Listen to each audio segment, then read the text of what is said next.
Salut et bienvenue sur la chaîne du Traqueur de livres. Aujourd'hui, un thriller fort et très spectaculaire.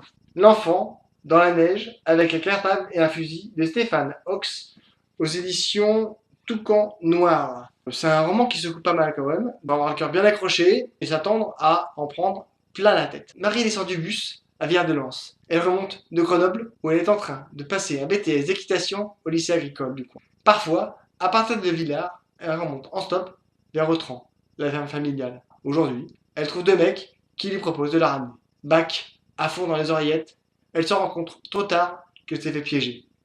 Mais c'est à Bac qu'elle se raccroche pour survivre. De son côté, les gendarmes Alexandre Kazan, qui est de la région, doit déclencher une double alerte.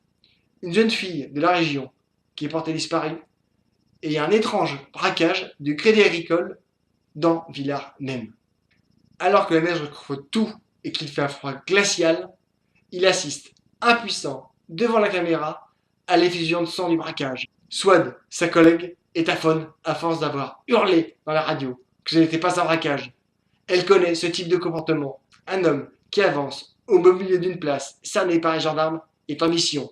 C'est un kamikaze. Kazan apprend qu'il y a une seconde disparition inquiétante.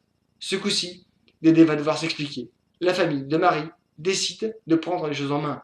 Son père part chercher Doumé, le parrain de Marie. C'est sa dernière chance, honor et familier. Il y a ce jeune ado, plus un enfant, pas encore un adulte. Pourtant, il n'est pas banal et c'est rien de le dire.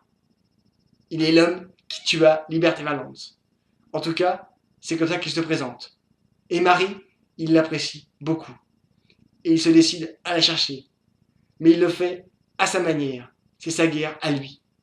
L'auteur nous saisit dès les premiers chapitres. Il nous plonge dans l'action aussitôt. Il présente chaque camp sans concession. Il nous tient jusqu'à la dernière ligne qui se termine en apocalypse.